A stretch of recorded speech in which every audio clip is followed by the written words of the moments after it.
ரொம்ப பெரிய ப்ராப்ளம் எல்லாம் சில டைம் ப்ராப்ளம்னால வர்றதில்ல, நான் தான் கரெக்ட்னு ப்ரூவ் பண்ணுற ஆசைனால வருது. ஃப்ரெண்ட்ஸ், இன்னைக்கு வேர்ல்டில் நடக்கிற பிக்கெஸ்ட் டென்ஷன் என்னென்னா இஸ்ரேல், ஈரான், யூஎஸ்ஏ சுச்சுவேஷன் தான்.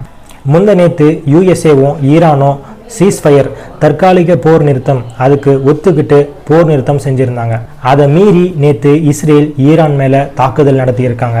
அதை பற்றி நம்ம நேற்றுக்கு வீடியோவில் பார்த்துருந்தோம். திரும்ப இன்னைக்கு பார்த்தா யூஎஸ்ஏ, இஸ்ரேல், ஈரான் டென்ஷன் கம்மியாகல, இன்னும் அதிகம் தான் ஆயிட்டுருக்கு.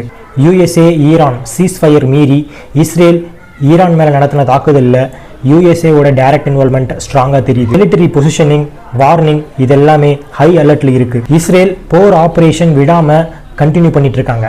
ஈரான் ஸ்ட்ராங் ரெஸ்பான்ஸ் டோனில் பேசிட்டு இருக்கு. இது என்ன காமிக்குது? இது சிம்பிளான மோதல் இல்லை, யார் பின்னாடி போகிறாங்கன்னு பார்க்கலாம் அப்படிங்கிற பவர் கேம். இந்த சுச்சுவேஷனில் பிக்கெஸ்ட் பேட்டர்ன் என்ன தெரியுமா? Escalation through ego. ஈகோ மூலயமா பெருசாகிறது. ஒரு சைடில் நான் வீக் இல்லைன்னு சொல்கிறது, இன்னொரு சைடில் நான் பேக் ஆக மாட்டேன்னு நிற்கிறது. இப்படி ரெண்டு பக்கமும் வின் பண்ண ட்ரை பண்ணும்போது ப்ராப்ளம் தீராது, அது இன்னும் அதிகம்தான் ஆகும். சில நேரங்களில் ஃபைட் ரீசன் முக்கியம் இல்லை, ஃபைட்டு கண்டினியூ ஆகிறதுக்கான ரீசன் தான் முக்கியம். இங்கே அந்த ரீசன் தான் ஈகோ. இப்போது இதை நம்ம லைஃப்க்கு கொண்டு வாங்க. நீங்கள் சின்ன ஆர்கியூமெண்ட்டில் இருக்கீங்க, இனிஷியலாக சின்ன மிஸ் அண்டர்ஸ்டாண்டிங் மட்டும்தான் இருக்கும். ஆனால் நான் கரெக்ட்னு ப்ரூவ் பண்ண ட்ரை பண்ணும்போது வாய்ஸ் ரைஸ் ஆகும், வேர்ட்ஸ் ஹர்ட் ஆகும், ரிலேஷன்ஷிப் டேமேஜ் ஆகும். ஆஃபீஸில் பாஸ் அப்புறம் கூட ஒர்க் பண்ணுறவங்க கூட சின்ன இஷ்யூஸ் இருந்தால் கிளாரிஃபை பண்ண முடியும், ஆனால் ஈகோ அலோவ் பண்ணாது இல்லையா? அந்த மாதிரி ஃபேமிலியில் சில வருஷங்கள் பேசாமல் இருக்கிற சொந்தக்காரங்க இருப்பாங்க இல்லையா?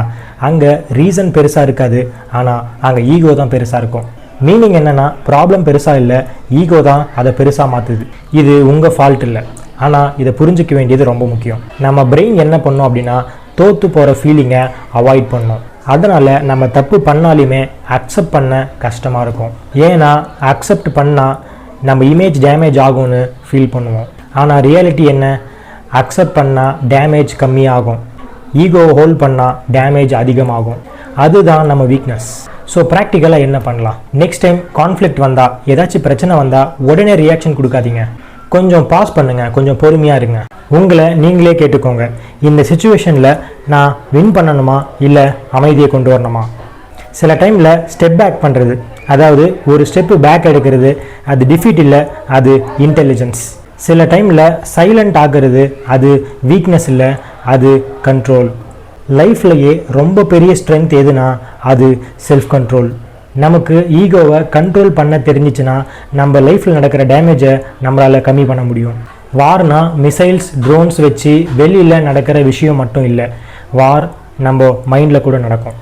நம்ம ஈகோ ஜெயிச்சா நம்ம லைஃப் தோக்க வாய்ப்பு இருக்குது, ஆனால் நம்ம ஈகோ தோத்தா நம்ம லைஃப் ஜெயிக்க மட்டும்தான் வாய்ப்பு இருக்குது. இந்த வீடியோவில் உங்களை நீங்களே பெட்டராக புரிஞ்சுக்கிட்டீங்கன்னா அதுதான் எனக்கு ரொம்ப முக்கியம். நான் இங்கே இருக்கேன், உங்கள் கூட யோசிக்கிறேன். நான் உங்கள் ஜெயசூர்யா. இன்னும் கிளாரிட்டியோட அடுத்த வீடியோவில் சந்திக்கிறேன். பாய்.